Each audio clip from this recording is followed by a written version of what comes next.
breaking news overnight. Israel and Hamas have agreed to a temporary ceasefire and a hostage release deal brokered by Qatar, Egypt, and the United States. Under this deal, 50 hostages will be released by Hamas, including 3 Americans being held currently in Gaza.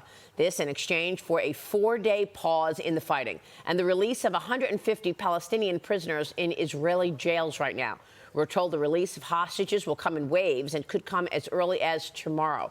Joining me right now is the Center for American Security co-chairman, Fox News contributor, former national security advisor to Vice President Mike Pence, and the author of War by Other Means, a general in the Trump White House, Lieutenant General Keith Kellogg. General, thanks very much for being here this morning.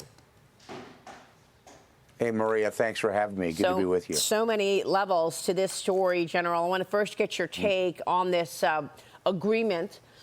You've got all of these Palestinians being released from jails in exchange for these 50 hostages and a ceasefire for at least 4 days. What do you make of this agreement? Well, yeah, Maria, it's not because the Hamas is altruistic, I'll tell you that. Look, we're in the 7th week of this fight between Israel and Hamas, and the Israelis are doing a lot better than what people actually thought they were going to do. They've isolated Gaza City. They're really going after the infrastructure. They're really going after the leadership as well. And I think Hamas is feeling the pressure. So my concern on this is that when you get a 4-day pause, then they release 50 hostages. Well, there's still that's only about 25%. There's still 150 plus or minus that are still out there. And there's going to be a lot of pressure on the Netanyahu government to have another pause, another ceasefire. And that really does slow down military initiative when they're on the attack.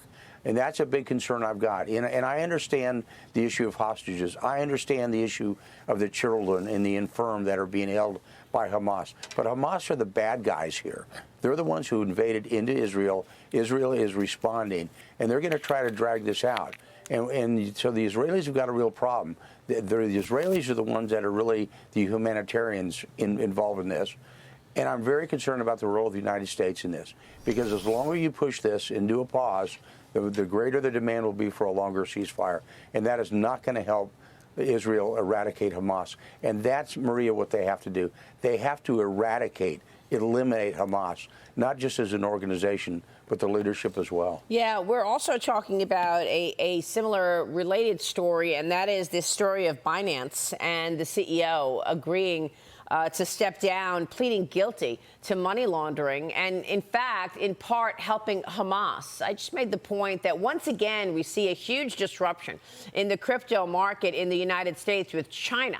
Communist China being behind some disruption here. Of course, Binance is a Chinese company. Your thoughts? Yeah, you talk about an axis of evil. You've got the Chinese involved with the Iranians involved with the Russians as well.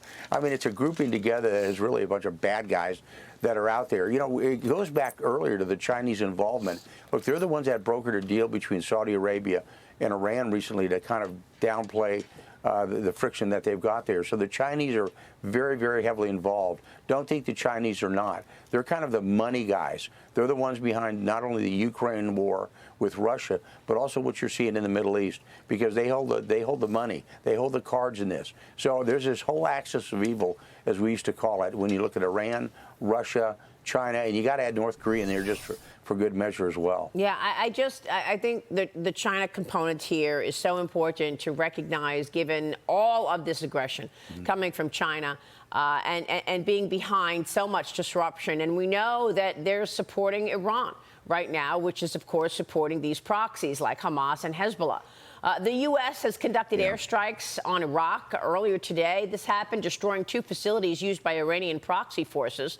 This happening one day after an American military gunship fired and killed 3 Iran-backed militants. I want to get your take on this, because all of these strikes are in retaliation for an attack on a U.S. airbase in Iraq yesterday. It resulted in at least 8 injuries. And, of course, this is the latest on attacks of U.S. forces at least 66 times in Iraq and Syria since October 17th, General.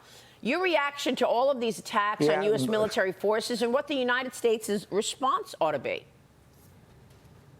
Yeah, you know, Maria, it's really lack of proportionality when you see what's happening. And we are really being very, very hesitant. But it goes back to the leadership, goes back to the president, goes back to his enablers, not his advisors, because they're enabling him to do what he's doing, which is really minimalist in nature. Look, here's what they should be doing. I'll give you just a great example.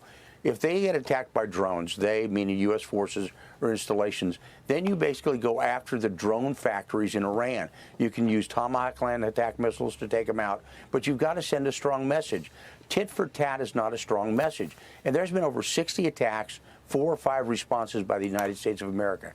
That is not showing anybody any resolve, and they're not being very concerned about what a resolve is going to be because they don't think there is any. So you've got to respond with greater proportion to these attacks that are coming in. And you have to go where they start from. Yeah. They're coming from Iran. They're the ones that are supporting the proxy forces that are in hitting U.S. forces all throughout the Middle East region.